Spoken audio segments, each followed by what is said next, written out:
देखो, सबसे बड़ा धर्म है माता पिता की सेवा करना। जिनसे हमारा जन्म हुआ, जिन्होंने हमें जन्म दिया, उनकी सेवा करना ही हमारा कार्य है। और माता पिता की कम महिमा नहीं है।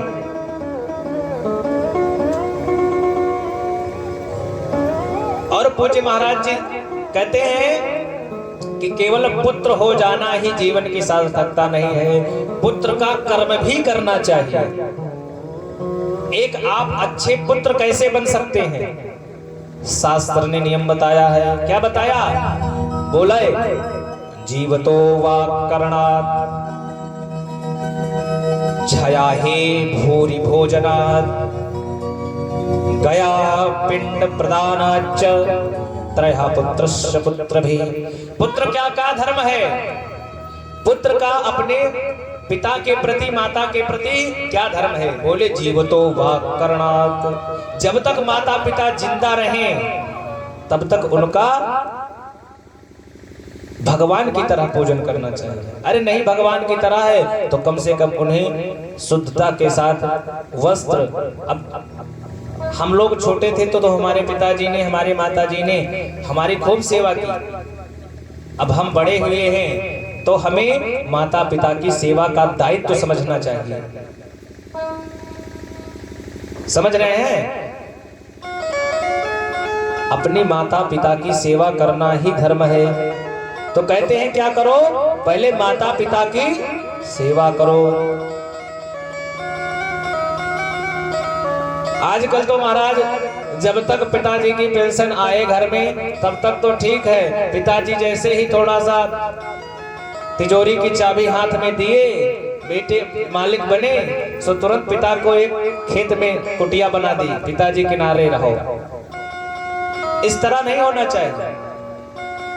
क्या होना चाहिए? आप पिताजी को अपने साथ रखें, क्योंकि जब आप छोटे थे, बालक थे, तो आपके पिताजी ने आपको वस्त्र ला करके दिया, आपकी अच्छी परवरिश की, आपको अच्छी शिक्षा, उच्च शिक्षा ग्रहण कराई। और आज आप अपने पिता के साथ इस तरह का बर्ताव नहीं कर सकते। तो सबसे बड़ा धर्म माता पिता की सेवा करना। सबसे पहले क्या? जब तक पिता माता जिंदा रहें, पुत्र का धर्म है कि उनकी सेवा करें, उनसे मधुर बोले, ज्यादा डांटे ना। दूसरी चीज क्या बताए? जब माता पिता की हमारे मृत्यु हो जाए तो छया हे भूरि भोजनात्। अगर हमारे माता पिता का देहावसान हो गया और पुत्र है सुपुत्र, तो वो छया हे भूरि भोजनात्, उनकी मृत्यु के पश्चात जो अंत्येष्टि क्रिया है, अग्निदान इत्यादि, इसको करना चाहिए। पुत्र का धर्म है। छया हे भूरि भोजनात्। और अंत में गया पिंड प्रदानाच्च त्रयः पुत्रस्य। ये तीन कर्म पुत्र के हैं। इन तीन कर्म को जब आप करेंगे तो आप अपने पितृ ऋण से मुक्त होंगे। तीन प्रकार के ऋण है, देव ऋण, ऋषि ऋण और पितृ ऋण। तो आप जब ये तीन कार्य करेंगे तब आप अपने पितृ ऋण से मुक्त हो जाएंगे। तो आज नारद जी को ऋषि लोग क्या समझाते हैं कि बेटा माता की सेवा करो। तुम्हारे पिताश्री नहीं है, तुम्हारी माँ का एक ही सहारा है। तो पहले तुम अपनी माता पिता की सेवा करो।